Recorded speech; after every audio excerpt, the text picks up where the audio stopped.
نمل از قلم نمرہ احمد۔ کاش کوئی ہم سے بھی پوچھے رات گئے تک کیوں جاگے ہو۔ قصرِ کاردار کے اونچے ستون رات میں بھی روشن نظر آتے تھے۔ ایسے میں فیونا لاؤنج کی سیڑھیاں چڑھ کر اوپر آئی اور نوشیروان کے کمرے کا دروازہ بجا کر کھولا۔ نوشیروان اندر نہیں تھا، غالباً باتھ روم میں تھا۔ مدھم بتی جل رہی تھی۔ وہ پانی کی بکٹ لیے بالکنی کی سمت باہر نکل آئی۔ باری باری پودوں کو پانی دیا، گاہے بگاہے نگاہ اٹھا کر انیکسی کی سمت بھی دیکھ لیتی، جہاں سفید پاؤں کو چھوتے لمبے لباس والی دلہن کو ایک خاتون ہاتھ سے پکڑ کر گاڑی سے باہر لا رہی تھیں۔ فیونا نے اشتیاق سے گردن اونچی کر کے دیکھنا چاہا، مگر دلہن کی پشت تھی۔ وہ مایوس ہو کر اندر آ گئی۔ واپس جاتے جاتے اسٹڈی ٹیبل تک ٹھہری۔ وہاں کاغذ کی کھلی پڑیا رکھی تھی، اس پر سفید دانے دار شے رکھی تھی۔ اس نے ٹھٹک کر اس پڑیا کو دیکھا، بے اختیار استجابیہ ابرو اٹھائے۔ تبھی باتھ روم کا دروازہ کھلا۔ فیونا چونک کر اس طرف دیکھنے لگی جہاں سے وہ آ رہا تھا۔ ملگجے لباس اور سرخ آنکھوں کے ساتھ وہ بہت سست سا لگ رہا تھا۔ فیونا نہیں ہلی، وہیں کھڑی رہی۔ نوشیروان اسے دیکھ کر چونکا، فوراً اسے پڑیا کو دیکھا اور پھر ابرو تن گئے، بیزاری سے سر جھٹکا۔ جاؤ، جا کر بتا دو ہاشم بھائی کو میں ڈرگس لے رہا ہوں۔ فیونا نے تھوک نگلا بظاہر مسکرائی۔ اگر میں گھر کے ایک فرد کی بات دوسرے کو بتانے والی ہوتی تو مسز کاردار مجھے پہلے دن ہی نکال دیتی سر۔ میں آپ کی ملازمہ ہوں، آپ کے حکم کی پابند ہوں۔ تابع داری سے سر جھکا کر وہ بولی تو شیرو مشکوک نظروں سے اسے گھورتا رہا۔ پھر اسٹڈی ٹیبل کی کرسی کھینچ کر بیٹھا، چابی کے لوہے سے ٹکڑوں کو چور چور کرنے لگا۔ سر، کیا میں آپ کی کوئی مدد کر سکتی ہوں؟ قدر ہمدردی سے اس نے ڈرگ پیستے شیرو کے ہاتھوں کو دیکھا۔ مجھے کسی کی مدد کی ضرورت نہیں ہے۔ بے پرواہی سے شانے اچکائے، مگر آواز میں اداسیاں گھل رہی تھیں۔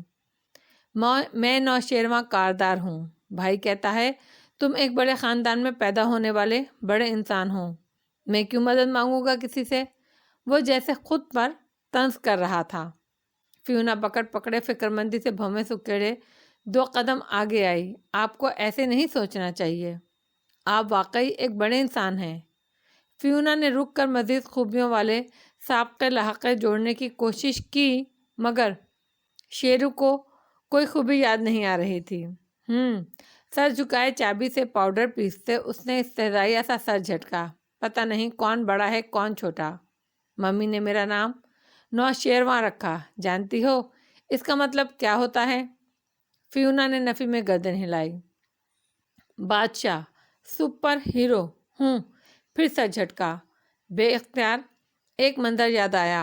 کوریا جا کر اغوا کا ڈرامہ کرنے سے چند دن قبل حنین کو دیے جانے والے ڈنر میں جب سب لاؤنج میں بیٹھے تھے تو جواہرات نے ندرت کی کسی بات کے جواب میں کہا تھا، مجھے نہیں لگتا مجھے اپنے چھوٹے بیٹے کے نام سے زیادہ کوئی نام پسند ہے۔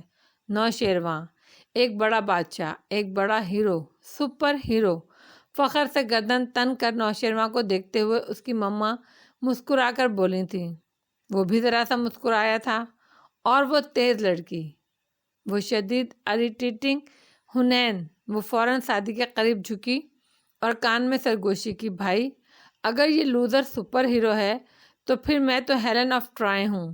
اور سادی نے بہت دقت سے اپنی مسکراہٹ روک کر اس کو چپ رہنے کو کہا، کیونکہ نوشیروان قریب ہی بیٹھا تھا اور اس نے سن لیا تھا۔ میرے نام سے لے کر میری شخصیت تک، میری ہر چیز کا مذاق بناتے ہیں دونوں۔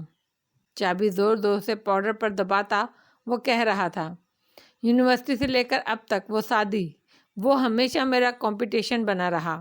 ممی کی نظر میں، ہاشم بھائی کی نظر میں وہ بہت اعلیٰ چیز ہے، اور میں کیا ہوں، ایک لوزر۔ اس کی آواز سے اکتاہٹ مفقود ہو کر دکھ میں تبدیل ہو گئی۔ فیونا تعصب سے اسے دیکھتی سنتی گئی۔ اس نے میرا ہر رشتہ خراب کیا ہے۔ ممی کو میری شکایت لگاتا تھا، تب سے اب تک ممی میری طرف سے انسیکیور رہتی ہیں۔ ہاشم بھائی کو وہ اغوا والی بات بتائی، وہ آج تک مجھ پر بھروسہ نہیں کرتے۔ کبھی میرا فون لے لیتے ہیں، کبھی مجھے چھڑک کر کہتے ہیں، شیرو تم کچھ نہیں کرو گے، جیسے میں تو اب قابل اعتبار رہا ہی نہیں۔ پتہ نہیں کیا کروں نہ کروں۔ چابی پرے ڈالی اور گہری سانس لے کر ٹیک لگا لی۔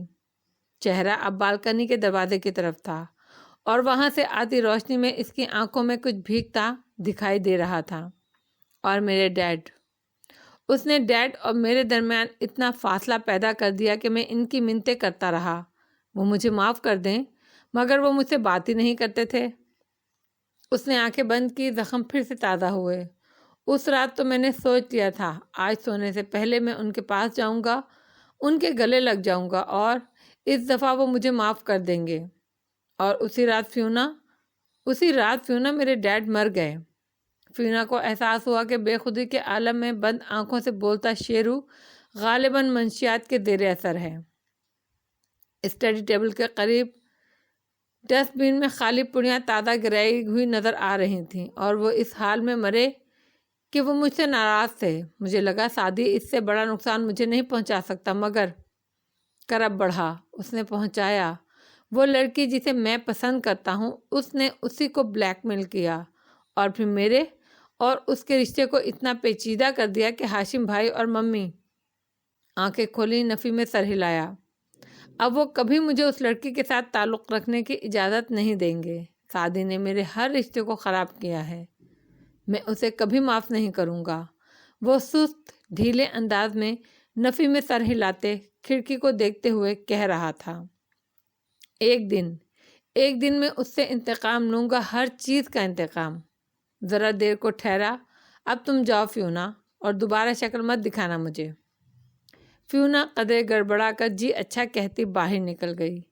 نوشیروان کرسی پر بیٹھا اسی طرح باہر کی روشنی کو دیکھتا رہا، جو کمرے کا اندھیرا دور کرنے کے لیے اب بھی ناکافی تھی۔ خود کو بکھرتے دیکھتے ہیں، کچھ کر نہیں پاتے، پھر بھی لوگ خداؤں جیسی باتیں کرتے ہیں۔ وہ کتنی ہی دیر ادھر بیٹھا رہا، پھر مدھم سی دستک ہوئی تو اٹھا۔ انداز پہچانتا تھا، سو سائڈ ٹیبل سے ماؤتھ فریشنر اٹھا کر منہ میں اسپرے کیا اور چہرے پر بشاشت لاتا دروازہ کھولا۔ ہاشم کافی کا مگ پکڑے سامنے کھڑا تھا۔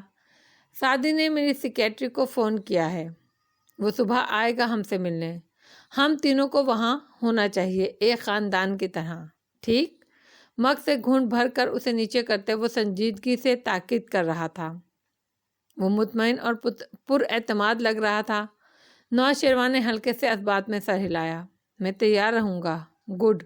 اس کی نگاہیں اور الفاظ کے عجیب سے انداز کو وہ محسوس کرتا، مگر جیب میں رکھا موبائل بج گیا۔ وہ پیغام چیک کرتا اپنے کمرے تک آیا، مگ اور فون اسٹڈی ٹیبل پر دھرا اور بالکنی کے دروازے میں کھڑا سونی کو پیچھے سے آ کر بازوؤں میں اٹھایا، اس کا گال چوما اور چہرہ اپنی طرف کیا۔ وہ گردن پیچھے پھینک کر ہنسنے لگی۔ بابا، ادھر کون آیا ہے؟ چہرہ سیدھا کر کے اس نے شرارتی چمکدار آنکھوں سے پوچھا۔ ہاشم نے بالکنی کے پار دیکھا جہاں رات اتر چکی تھی اور نیچے نیکسی کی بتیاں جل رہی تھیں۔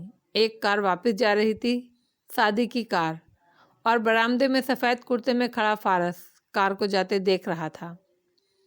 ہاشم مسکرایا۔ ہماری فیملی میں ایک ناخوشگوار اضافہ، صبح ملاقات کریں گے ان سے بھی، وہ بھی محفوظ سا ہو کر خود سے بولا، اور سونیا کو اٹھائے اسٹڈی ٹیبل کی طرف آیا جہاں لیپ ٹاپ کھلا تھا اور چند فائلز اس کی منتظر تھیں۔ بابا، اب کام کریں گے اور سونی اب سونے جائے گی، ٹھیک؟ وہ کرسی دھکیل کر بیٹھتے ہوئے اسے کہہ رہا تھا جب فون بج اٹھا۔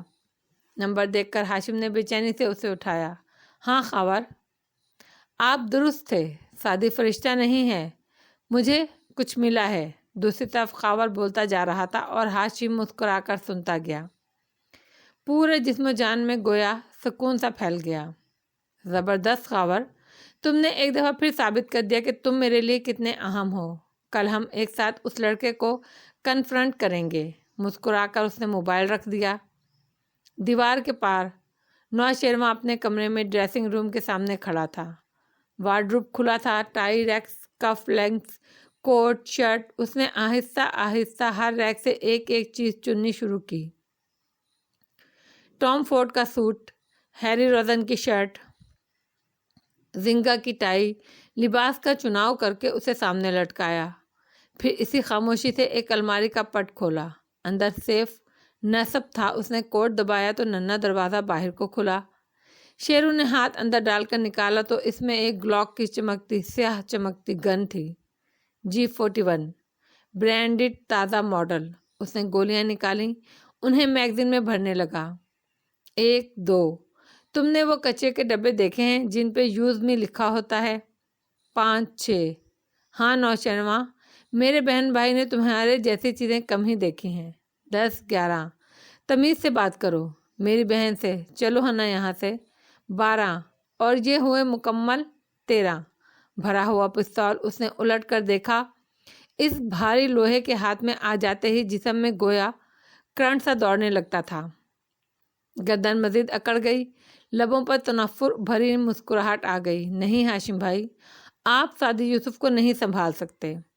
پستول پر نظریں جمائے وہ خود سے بڑبڑایا، یہ وہ مسئلہ ہے جسے میں خود سنبھالوں گا۔ کل کا دن اس کا اس دنیا میں آخری دن ہوگا، بس بہت ہو گیا۔ ایک مضبوط عزم کے ساتھ اس نے کل کے لباس کے اندر پستول رکھا اور پھر بستر کی طرف چلا گیا۔ یہ قرب کیا ہے کہ تو سامنے ہے اور ہمیں شمار ابھی سے جدائی کی ساعتیں کرنی۔ جس وقت ہاشم اور نوشیروان اپنے اپنے ارادوں کو سوچنے میں مصروف تھے، انیکسی کے باہر سے سعدی کی کار گیٹ کی جانب بڑھ رہی تھی۔ فارس برآمدے میں کھڑا الوداعی انداز میں ان کو جاتے دیکھتا رہا۔ اندر گھر میں سناٹا تھا۔ اس کا گھر زمر کا سامان ہر شے ترتیب دے کر سارے کام ختم کر کے ندرت جو رخصتی کے ساتھ ہی ادھر آ گئی تھی اب اس گاڑی میں بیٹھی واپس جا چکی تھی، اور پیچھے گھر بالکل خاموش اور ویران سا ہو گیا تھا۔ لاؤنج میں کھڑے فارس نے گردن اٹھا کر اوپر جاتے لکڑی کے گول زینے کو دیکھا جس کے اختتام پر 2 بیڈ روم تھے، ایک وہ جو کبھی فارس اور زرتاشا کا ہوا کرتا تھا، اور دوسرا وہ جس میں اس وقت وہ بیٹھی تھی۔ وہ گہری سانس لے کر قدم قدم زینہ چڑھنے لگا۔ لکڑی پیر کے نیچے ہلکی سی چٹکی، خاموشی میں ارتعاش پیدا ہوا۔ وہ اوپر آیا۔ اس کے کمرے کا دروازہ کھلا تھا۔ اندر زرد روشنیاں جلی تھیں۔ سنگھار میز اور دوسری 2 میزوں پر پھولوں کے 3 بوکے رکھے تھے، وہ بھی سعدی نے رکھے تھے۔ اس کے علاوہ کوئی شے ایسی نہیں تھی جو سجاوٹ کہلائی جاتی۔ چوکھٹ میں کھڑے ہو کر اس نے دیکھا بیڈ خالی تھا۔ نگاہیں آگے پھسلیں۔ وہ ڈریسنگ ٹیبل کے اسٹول پر بیٹھی تھی، فارس کی طرف پشت تھی، مگر آئینے میں اس کا عکس دکھائی دیتا تھا۔ چوکھٹ میں کھڑا فارس بھی نظر آتا تھا۔ وہ مصروف سی بندے اتار رہی تھی، کامدار دوپٹہ سر پہ تھا اور آنکھوں کا کاجل ابھی بھی تازہ تھا۔ سب جا چکے ہیں۔ وہ وہیں کھڑے کھڑے ہلکے مگر سپاٹ انداز میں بولا، آپ کا سامان میں نے ادھر رکھوا دیا تھا، کچن نیچے ہے اور اس میں تقریباً سب کچھ موجود ہے۔ آپ کی ڈریسنگ ٹیبل پہ اس گھر کی ڈپلیکیٹ چابیاں پڑی ہیں آپ کے لیے، سوائے وہ نیچے بیسمنٹ کے۔ اس کے لاک کی چابی میرے پاس ہوگی۔ اس میں میری بیوی کی بہت سی چیزیں ہیں اور میں نہیں چاہتا کہ ان کو کسی بھی طرح کا کوئی نقصان پہنچے۔ باقی سارا گھر آپ کا ہے، جو چاہے کریں۔ وہ آئینے میں خود کو دیکھتے دوسرا بندہ اتار رہی تھی۔ جب وہ خاموش ہوا تو اس کی طرف دیکھے بغیر بولی، میں نے کچھ بھی نہیں پوچھا، آپ اپنے الفاظ ضائع نہ کریں۔ بندہ اتار کر چہرہ جھکائے اسے جیولی باکس میں رکھا۔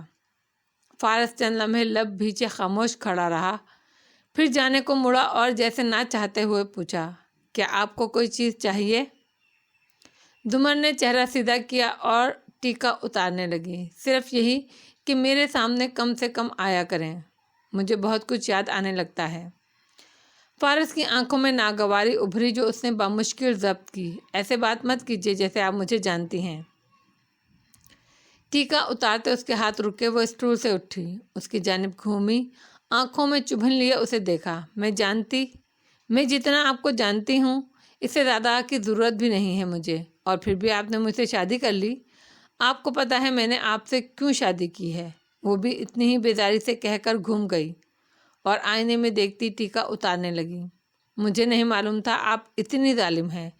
چوکھٹ میں کھڑے سینے پر بازو لپیٹتے وہ اسے دیکھتا ہوا آہستہ سے بولا تو زمر نے پن نکالتے ہوئے اس کے عکس کو تیز نظروں سے گھورا، آپ اس کے حقدار ہیں، یہ مت سمجھیے گا کہ جیل سے نکلنے کے بعد آپ کی سزا ختم ہو گئی ہے۔ اچھا، اس نے ابرو اٹھا کر اسے دیکھا۔ ویسے کیا کریں گی آپ میرے ساتھ؟ مجھے بھی تو بتائیے۔ دیوار سے ٹیک لگائے وہ اس کو مسلسل دیکھ رہا تھا۔ میرا اور اپنا وقت ضائع مت کیجیے اور جائیے یہاں سے۔ اگر آپ کچھ دیر مزید یہاں ٹھہرے تو خدا کی قسم میں، دبے دبے لہجے سے اس نے ایک نظر فارس پر ڈالی اور دوسری پھلوں کی ٹوکری میں رکھی چھری پہ، کچھ کر بیٹھوں گی، جملہ مکمل کیا۔ فارس نے چونک کر اس کی نظروں کے تعاقب میں دیکھا اور پھر اس کے اندر کچھ ٹوٹا تھا۔ آنکھوں میں افسوس در آیا۔ گڈ نائٹ کہہ کر وہ ایک قدم پیچھے ہٹا۔ نظریں ابھی تک اس پر تھیں۔ وہ ان الفاظ پہ تیزی سے چوکر تک آئی، دروازے کا ہینڈل پکڑا اور اس کی آنکھوں میں دیکھتے گڈ نائٹ فارس کہا اور دروازہ زور سے بند کیا۔ لاک کے 2 کلک ہوئے اور اندر سے مقفل ہو گیا۔ فارس نے گہری سرد سانس خارج کی، ہلکے سے سر جھٹکا اور مڑ گیا۔ اپنے کمرے میں آیا تو وہاں مرکزی دیوار پر آج بھی زرتاشا اور اس کی تصویر آویزہ تھی۔ وہ سیاہ ساڑی میں ملبوس تھی اور مسکرا رہی تھی۔ اس کی آنکھوں کے سامنے تمام منظر لہرائے جب وہ زرتاشا سے اکھڑے لہجے میں یا غصے میں بات کر جاتا تھا۔ اور ایک یہ عورت تھی، اس نے دیوار کو دیکھا جس کے پار وہ پھولوں سے مہکتا کمرہ تھا، اور ایک یہ عورت تھی جس کو کچہری میں لوگ روز منوں کے حساب سے گالیاں دیتے تھے، مگر ایک یہی عورت تھی جس پر اسے غصہ نہیں آتا تھا۔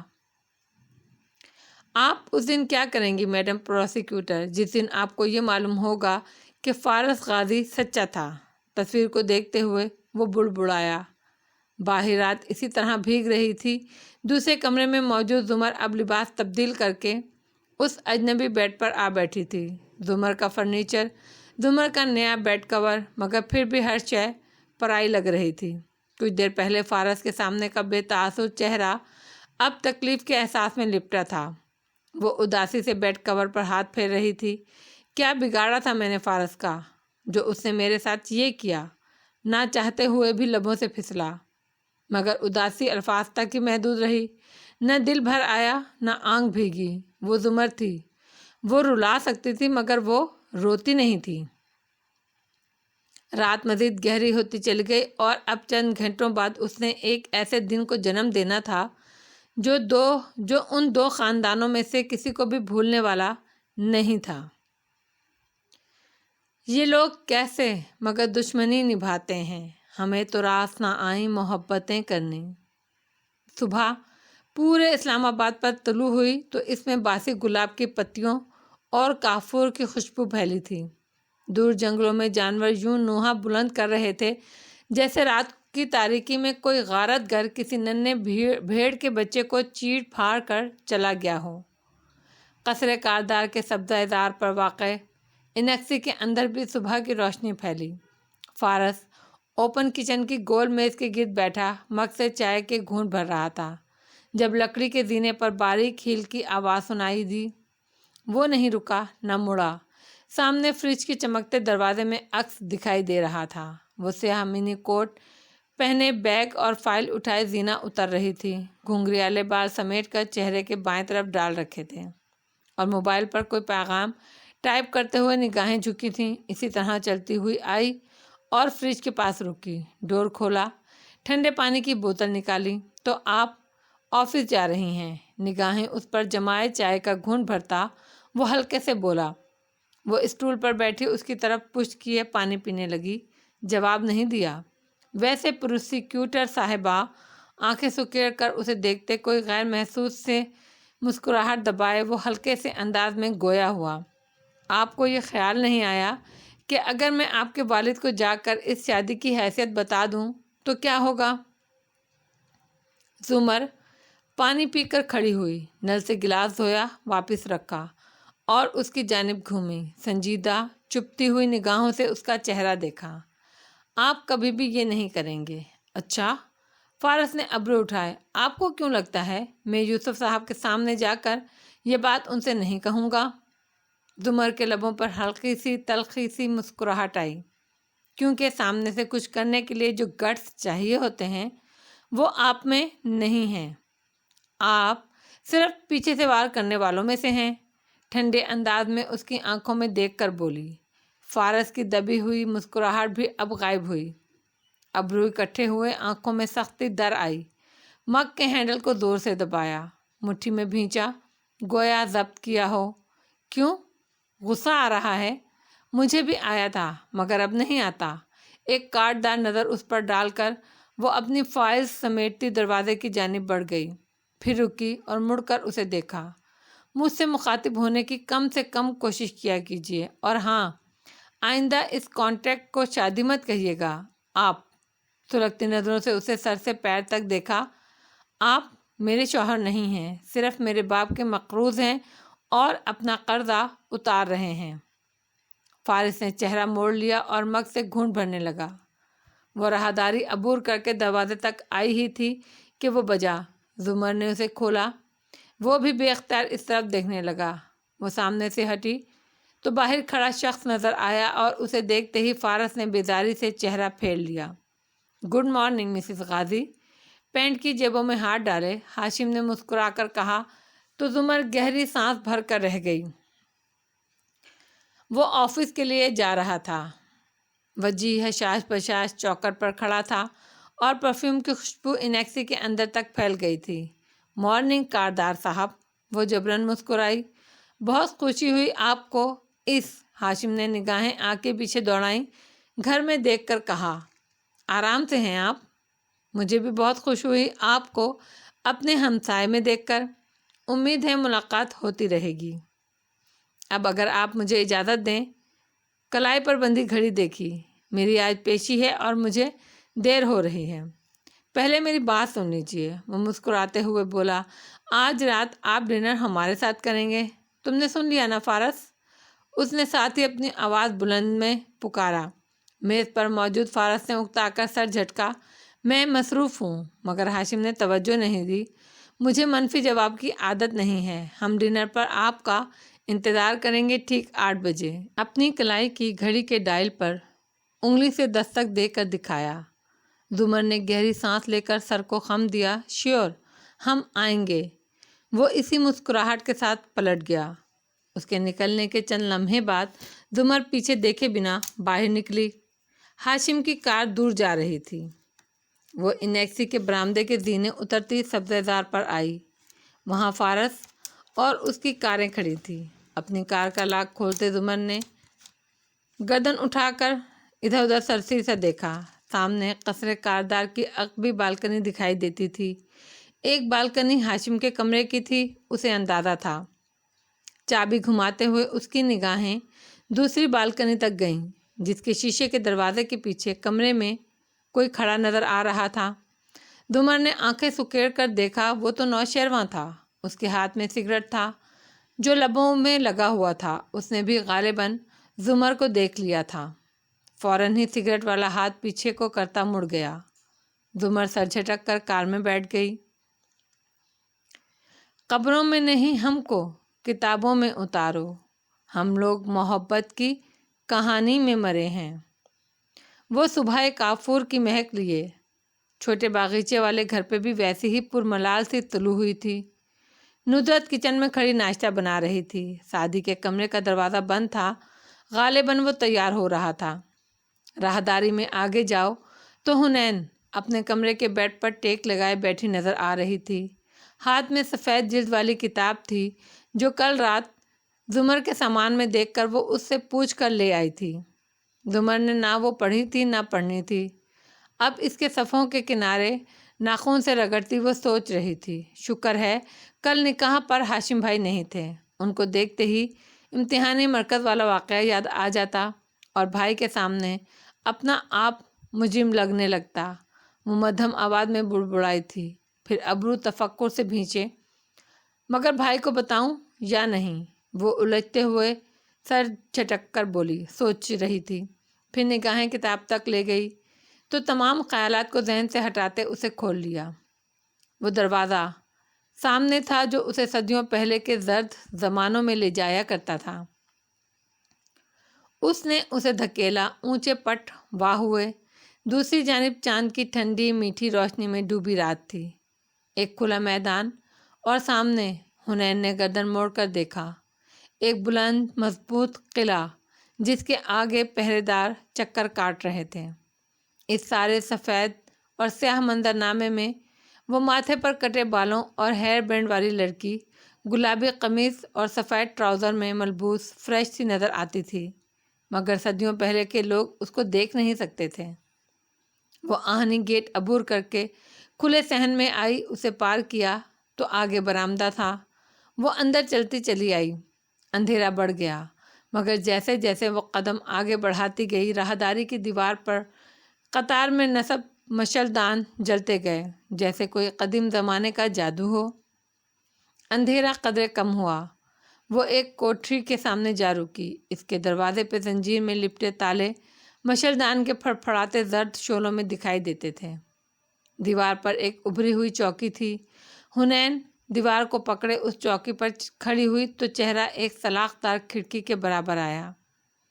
بے چین نگاہوں سے سلاخیں پکڑے اس نے اندر جھانکا اور پھر گہری سانس بھری۔ اس کے شیخ استاد سفید خستہ حال لباس میں، الجھے بال اور داڑھی کے ساتھ، چہرے اور ہاتھوں پر زخموں کے نشان لیے دیوار سے لگے کھڑے تھے، کھڑکی سے چند ہاتھ دائیں طرف۔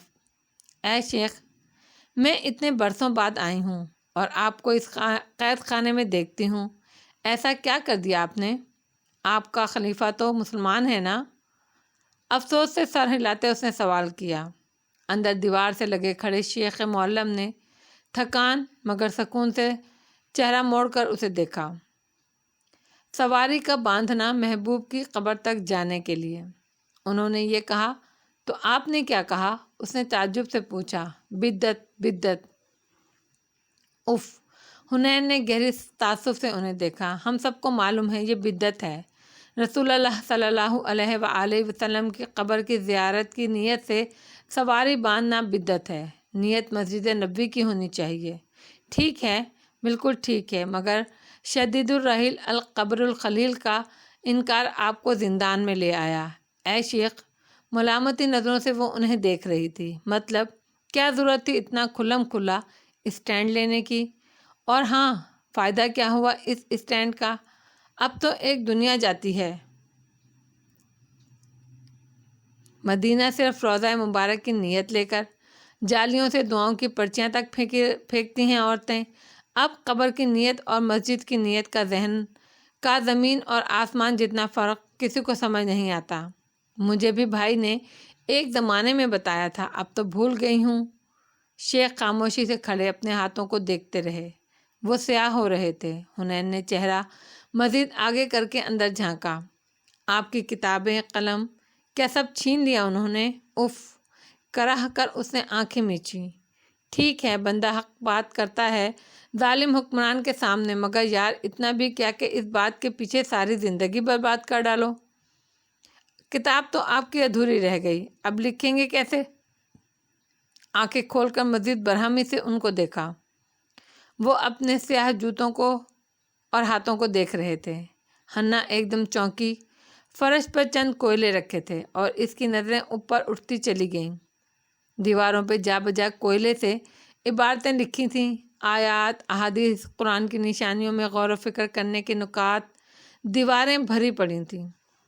جب تک اللہ نہ چھینے کوئی نہیں چھین سکتا۔ اس کو بالکل ساکت متعجب پا کر وہ بولے۔ حنین چپ ہو گئی۔ تنے اعصاب قدرے ڈھیلے پڑے اور چہرے پر نرمی آئی۔ اور جب زندگی سب کچھ چھیننے پر آ جائے تو کیا کرنا چاہیے؟ شاید پہلی دفعہ اس نے کوئی سوال پوچھا تھا۔ دعا، وہ ہلکا سا بولے۔ دعا کیا کرتی ہے؟ سلاخوں سے سر ٹکا کر وہ ان کو دیکھتے کہیں اور گم تھی۔ آنے والی مصیبت کو روکتی ہے، اور جو مصیبت اتر چکی ہو اس کو ہلکا کرتی ہے۔ یہ مومن کا ہتھیار ہے، دین کا ستون ہے، آسمانوں اور زمین کا نور ہے۔ ان کی آواز قید خانے کی اونچی دیواروں سے ٹکرا کر آتش پیدا کر رہی تھی۔ حنین گمسم سی کھڑی رہی، ہاتھ سلاخوں پر جمے رہے، پھر ماتھے پر بل آئے۔ 21ویں صدی کے دماغ نے بحث کے لیے نقطہ ڈھونڈا۔ آپ کی مصیبتیں ٹلتی ہوں گی دعاؤں سے، ہماری تو نہیں دور ہوتی۔ دعا مصیبت سے کمزور ہے تو مصیبت حاوی ہو جائے گی۔ دعا مضبوط ہے تو دعا حاوی ہوگی، اور اگر دونوں ہی ایک جتنی مضبوط ہوں تب؟ وہ ترنت بولی، تو دعا قیامت تک اس مصیبت سے لڑتی رہے گی۔ یعنی وہ چونکی، اگر دعا چھوڑ دی یا شدت کم کر دی تو مصیبت حاوی آ جائے گی۔ شیخ معلم نے اسبات میں سر ہلایا۔ حنین کے لب او میں سکڑے، ابرو اکٹھے کر کے سوچنے والے انداز میں وہ ان کو دیکھے گئی۔ اور کیا کرتی ہے دعا؟ دعا قدر و قضا کو رد کر سکتی ہے، ویسے ہی جیسے نیک کی عمر بڑھاتی ہے اور گناہ رزق سے محروم کرتا ہے۔ مگر اس کی آنکھوں میں غیر آرام دہ سی الجھن ابھری، ایڑیاں اٹھا کر وہ مزید اونچی ہوئی۔ میری تو دعائیں قبول نہیں ہوتی۔ قدیم قید خانے کی کوئلے سے سجی دیواروں سے ٹیک لگائے بزرگ نے سر جھکائے مسکرا کر نفی میں گردن ہلائی۔ ہر شخص کی دعا قبول ہوتی ہے اگر وہ جلد بازی نہ کرے تو۔ جلد بازی کا مطلب یہ ہے کہ تم کہنے لگو کہ میں نے دعا کی اور بہت دعا کی مگر میری دعا قبول ہوتی نظر نہیں آ رہی۔ یہ کہنے کے بعد تم لوگ مایوس ہو کر دعا کرنا چھوڑ دیتے ہو۔ وہ جو ایک ہاتھ کے ناخن دانتوں سے کترتی سنتی جا رہی تھی، آخر میں بے اختیار انگلیاں لبوں سے نکالیں، یعنی کہ جب یہ کہا تو دعا قبول نہیں ہوگی، لیکن اگر یہ نہ کہوں تب ہو جائے گی۔ انہوں نے اسبات میں سر ہلایا، پیچھے ہو کر جھونکے سے مشلدان کا شعلہ پھڑپھڑایا۔ رات کی پراسراریت میں اضافہ ہوا۔ اچھا، مگر اس کو پھر سے بے چینی ہوئی۔ کچھ لوگوں کی دعا بہت جلد قبول ہو جاتی ہے، کیا اس لیے کہ وہ نیک ہوتے ہیں؟ یہ بھی ہوتا ہے، مگر وہ لحظہ بھر کو رکے۔ حنا نے ان کی آواز سننے کو مزید کان سلاخوں کے قریب کیے۔ مگر قبولیت دعا کا اصل راز دعا مانگنے والے کا طریقہ ہوتا ہے۔ وہ کیسے مانگتا ہے اور کتنی شدت سے مانگتا ہے، اور اس کے بعد دعائیں قبول ہو جاتی ہیں۔ ہاں، سب کی سب دعائیں قبول ہو جاتی ہیں۔ انہوں نے اسبات میں سر ہلایا۔ حنین نے گہری سانس کھینچ کر ماتھا سلاخوں سے ٹکا دیا، آنکھیں موند لیں۔ میں دعا مانگتی ہوں کہ بھائی مجھے وہ امتحانی مرکز والا قصہ سننے کے بعد معاف کر دے اور مجھ سے ناراض نہ ہو۔ اللہ تعالیٰ، کیا ایسا ہو سکتا ہے کہ سب کچھ ایک دم سے بالکل ٹھیک ہو جائے؟ اس نے کتاب سے ماتھا اٹھایا تو صفحے کھلے پڑے تھے۔ قدیم زمانوں کی مشنیں وقت کے پانیوں نے بجھا دی تھیں اور وہ اپنے کمرے میں بیڈ پر بیٹھی تھی۔ کتاب بند کر کے اس نے دوپٹہ چہرے کے گرد لپیٹا اور دعا کے لیے ہاتھ اٹھا دیے۔ باہر راہداری میں سعدی کے کمرے کا دروازہ کھلا۔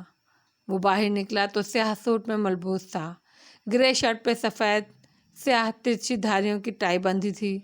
بال اس نے فجر کے بعد جا کر کٹوا لیے تھے۔ اب سامنے سے جیل لگا کر پیچھے کیے تو سیدھے لگتے، اگر مڑتا تو پیچھے سے گھنگریالے نظر آتے۔ ندرت چائے لے کر راہداری میں آئیں تو وہ گول میز کے سرے پر کرسی کھینچ رہا تھا۔ آفس کے لیے دیر نہیں ہو رہی تمہیں؟ حیرت سے پوچھتے انہوں نے مگ اسے تھمایا۔ نہیں، آفس نہیں جا رہا، کسی اور کام سے جا رہا ہوں۔ وہ بنا عجلت کے آرام سے چائے کے گھونٹ بھرنے لگا۔ ندرت بیگم نے آنکھیں سکیڑ کر اس کے سوٹ کو دیکھا۔ یہ اپنے سب سے اچھا سوٹ تم آفس میں نہیں پہن کر جاتے، آج کیا خاص ہے؟ سعدی نے کپ ہٹا کر سنجیدگی سے انہیں دیکھا۔ میں نہ بھاگ کر شادی کرنے جا رہا ہوں۔ انہوں نے دھپ سے اس کے کاندھے پر تھپڑ لگایا اور مصنوعی خفگی سے بڑبڑاتی پلٹ گئیں۔ وہ ناشتہ کر کے اٹھا اور ابھی راہداری کے سرے تک آیا ہی تھا کہ حنین کمرے سے باہر آئی۔ وہ چہرے کے گرد دوپٹہ لپیٹے مضطرب اور بے چین نظر آ رہی تھی۔ تمہاری فجر کی اذان اس وقت ہوتی ہے؟ نہیں، وہ اس نے غور نہیں کیا۔ کیا ہم تھوڑی دیر بات کر سکتے ہیں؟ سعدی نے غور سے اسے دیکھا جو انگوٹھے سے درمیانی انگلی کا ناخن کھرچتے ہوئے بول رہی تھی۔ تم کافی دن سے کہہ رہی ہو کہ تمہیں بات کرنی ہے، پھر رک جاتی ہو۔ حنین کا گلا خشک ہونے لگا۔ کچھ کہنے کے لیے لب کھولے پھر بند کر لیے۔ نہیں، آپ جائیں، اتنی خاص بات نہیں ہے، پھر کبھی صحیح۔ ارادہ بدل دیا۔ شیور؟ سعدی نے بغور اس کی آنکھوں میں دیکھا۔ حنین نے اسبات میں سر ہلا دیا۔ وہ مسکرایا اور خدا حافظ کہتا پلٹ گیا۔ دروازہ بند ہوا تو وہ وہیں بے چین سی کھڑی سوچتی رہ گئی۔ جہنم ہو کہ جنت، جو بھی ہوگا فیصلہ ہوگا۔ یہ کیا کم ہے کہ ہمارا اور ان کا سامنا ہوگا۔ وہ عمارت سڑک کنارے پوری آب و تاب سے کھڑی تھی۔ بالائی منزل کے کارنر آفس میں خنکی پھیلی تھی۔ چوڑی میز کے پیچھے پاور سیٹ پر ہاشم ٹیک لگائے بیٹھا مسکراتے ہوئے کاغذات پلٹتا جا رہا تھا۔ پھر چہرہ اٹھا کر سامنے کھڑے خاور کو دیکھا۔ یہ بہت زبردست کام ہے خاور۔ 27 سے فولڈر میز پر ڈالتے اس نے پیچھے کو ٹیک لگائی۔ کھڑکی کے پاس سینے پر بازو لپیٹے کھڑی جواہرات نے ناپسندیدگی سے اسے دیکھا۔ اس کے خلاف ذرا سا کچرا کافی ہے کیا؟ وہ معلوم نہیں ہمارے خلاف کتنی فائلز اور ثبوت لے کر آئے گا۔ میم، یقیناً اس نے بھی اب تک بہت کچھ نکال لیا ہوگا، مگر ہم اس کے ہر وار کا توڑ کرنا جانتے ہیں۔ وہ ناک سکیڑ کر واپس کھڑکی سے باہر دیکھنے لگیں۔ سیاہ لمبے گاؤن اور موتیوں کے آویزے میں ملبوس بھورے بال کاندھے پر آگے ڈالے وہ ناخوش اور مضطرب لگ رہی تھی۔ آپ کیوں فکر کرتی ہیں ممی؟ ہاشم سنبھال لے گا۔ وہ مطمئن اور پرسکون تھی، اور ہاشم کی میز کے عین سامنے دیوار سے لگے صوفے میں سے ایک پر برجمان نوشروان بالکل خاموش تھا۔ اس کی آنکھیں ہلکی گلابی ہو رہی تھیں۔ وہ مسلسل کچھ سوچے جا رہا تھا۔ اس عمارت کی بیسمنٹ میں عین اس وقت سعدی اپنی کار پارک کر رہا تھا۔ بیسمنٹ دوپہر کے باوجود اندھیر پڑی تھی۔ کار روک کر وہ کچھ دیر خاموشی سے اسٹیئرنگ وہیل پر ہاتھ رکھے بیٹھا رہا۔ اسے وہ فلیش ڈرائیو یاد آئی جس میں موجود فائلز وہ کھول نہیں سکا تھا۔ اس کے پاس ہاشم کے خلاف کچھ نہیں تھا سوائے ایک آخری پتے کے۔ اگر وہ یہ ٹھیک سے کھیل گیا تو سب ٹھیک ہو سکتا تھا۔ چند لمحے خاموشی کی نظر ہو گئے، پھر اس نے ڈیش بورڈ کھولا اور اپنا قرآن پین نکالا۔ چند لمحے خاموشی کی نظر ہو گئے، پھر اس نے ڈیش بورڈ کھولا اور اپنا قرآن پین نکالا، چند بٹن دبائے اور وہیں سے تلاوت لگائی جہاں سے اس روز چھوڑی تھی۔ سعاد الغامدی کی پرسوز آواز گاڑی کے اندر گونجنے لگی۔ میں اللہ کی پناہ چاہتا ہوں دھتکارے ہوئے شیطان سے۔ وہ خاموشی سے سننے لگا۔ اور آپ سکھائے جاتے ہیں قرآن بڑی حکمت والے، بہت علم والے کی جانب سے۔ سعدی کے لبوں پر اداس مسکراہٹ پھیل گئی۔ میں ابھی یہی سوچ رہا تھا اللہ تعالیٰ کہ میں قرآن میں کیا تلاش کر رہا ہوں، اس وقت جب کہ مجھے اوپر ہاشم بھائی کے آفس میں ہونا چاہیے، اور دیکھیں مجھے جواب مل گیا۔ جب میں قرآن پر غور کرتا ہوں تو گرہیں کھلنے لگتی ہیں۔ یہ قرآن مجھے اللہ کی طرف لے جا رہا ہے۔ اللہ جو نور ہے، اور ساری روشنی اللہ آپ سے ہی ملتی ہے۔ مجھے اب سمجھ آیا جو انرجی مجھے چاہیے، جو کسی بھی موسیٰ کو فرعون کے دربار میں جانے کے لیے چاہیے ہوتی ہے، وہ صرف قرآن دے سکتا ہے۔ ہلکی مسکراہٹ کے ساتھ وہ زیر لب کہہ رہا تھا۔ قاری غامدی اگلی آیت اسی مدھم خوبصورت آواز میں پڑھ رہے تھے۔ جب موسیٰ نے اپنے گھر والوں سے کہا کہ وہ ایک دم چونکا، ادھر ادھر دیکھا۔ اوکے اللہ، سیریسلی مجھے بھول گیا تھا کہ آگے موسیٰ علیہ السلام کا ذکر ہے۔ ویسے اللہ، آپ کو بھی موسیٰ علیہ السلام کا ذکر کرنا کتنا پسند ہے؟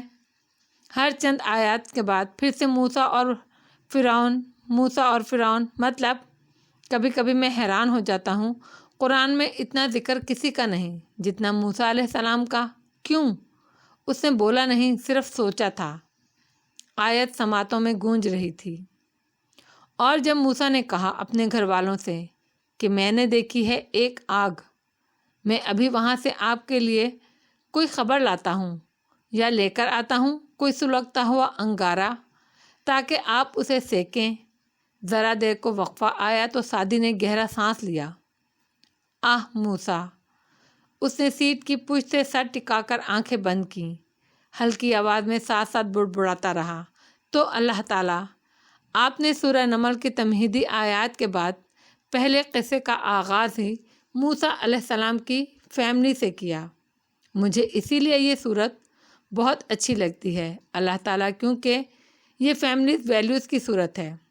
دیکھیں نا، موسیٰ علیہ السلام نے جو بات کہی اس میں آپ کا صیغہ استعمال کیا، حالانکہ اس وقت ان کے ساتھ صرف ان کی اہلیہ تھیں۔ بے شک وہ امید سے تھیں، مگر سامنے تو صرف وہی تھی نا ان کے۔ پھر بھی موسیٰ علیہ السلام نے ان کو آپ کہہ کر پکارا، جمع تعظیم کا صیغہ۔ ہمارے انبیاء جو ہمارے باپ تھے، کتنے مینرز تھے ان کے پاس، کتنے نرم اور خوبصورت لوگ تھے وہ۔ کوئی حیرت نہیں مجھے کہ آپ اللہ تعالیٰ قرآن میں ہر چند صفحات بعد موسیٰ علیہ السلام کا ذکر کرتے ہیں۔ کتنی پرواہ، کتنا خیال تھا ان کے انداز میں اپنے خاندان کے لیے۔ پھر ہم اپنے گھر والوں کے لیے اتنے نرم کیوں ہیں؟ کیوں بن جاتے ہیں ہم ایسے؟ کار میں خاموشی چھا گئی، پھر وہی پرسوز آواز ابھری۔ پھر جب موسیٰ وہاں اس آگ کے قریب آئے تو ان کو آواز آئی کہ بابرکت ہے وہ آگ جو آگ میں ہے اور جو اس کے آس پاس ہیں، اور جو پاک ہے اللہ جو دونوں جہانوں کا رب ہے۔ سعدی نے پوز کے بٹن کو دبا کر بند آنکھوں کے ساتھ چند لمحے اس لیے ان الفاظ کو اندر جذب کرنے کے لیے، اللہ مجھے نہیں پتا کہ آپ کی آواز سننا کیسا ہوگا، مگر مجھے اتنا پتا ہے کہ جب میں قرآن سنتا ہوں تو میرے لیے وہی آپ کی آواز ہوتی ہے، اور یہ الفاظ بعض دفعہ میری استطاعت سے زیادہ وزنی بن کر میرے دل پر اترتے ہیں۔ میرے لیے یہ قرآن اور اس سے جڑی ہر شے بابرکت ہے، کیونکہ یہ قرآن مجھے بتاتا ہے اللہ کون ہے۔ وہ مزید ٹھہرا، بند آنکھوں سے تکان بھرے الفاظ ادا کرتے آواز ہلکی ہو گئی، اللہ میرا رب ہے، اور میرے ابو نے مجھے بتایا تھا کہ رب کسے کہتے ہیں، وہ جس نے ہمیں بنایا ہے، وہ جس کا ہمارے اوپر سب سے زیادہ حق ہے، اور وہ جو ہمارے لیے سارے فیصلے کرتا ہے، خالق، مالک، مدبر۔ انگوٹھے کو اسی بٹن پر رکھ کر دبایا تو آیات کا سلسلہ پھر جڑا۔ اے موسیٰ، بے شک وہ میں ہوں اللہ، غالب، حکمت والا، اور پھینک دو اپنی لاٹھی کو۔ تو جب اس نے دیکھا کہ وہ لاٹھی حرکت کرتی ہے، گویا ہو کوئی سانپ، تو پیٹھ پھیر کر بھاگا اور پیچھے مڑ کر نہیں دیکھا۔ تو فرمایا اللہ نے، اے موسیٰ ڈرو نہیں، بے شک میرے پاس پیغمبر ڈرا نہیں کرتے۔ سعدی آنکھ بند کر کے سیٹ سے سر ٹکائے بیٹھا رہا، لبوں کی مسکراہٹ میں اداسیاں گھلتی گئیں۔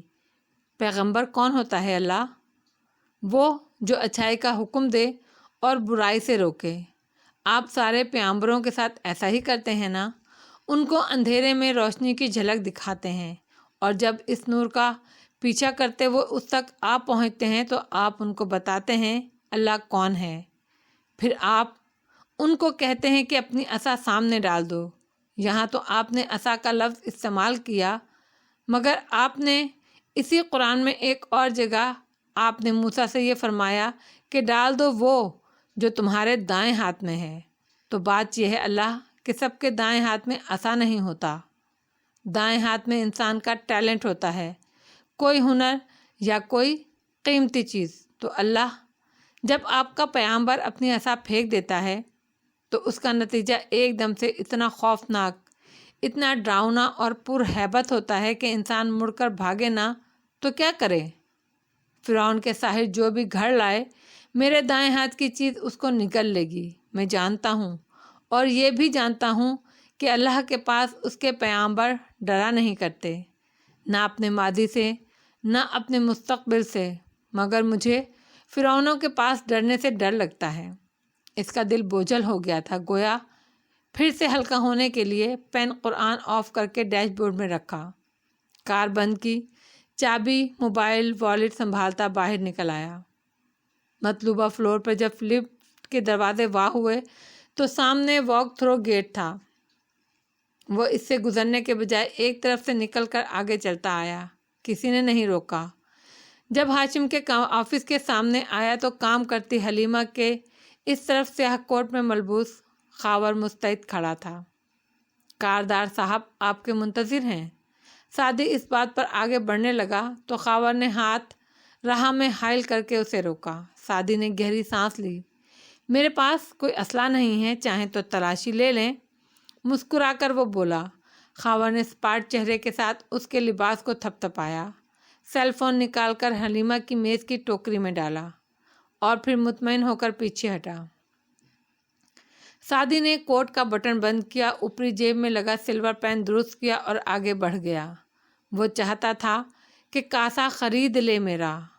میں اس کے تاج کی قیمت لگا کے لوٹ آیا۔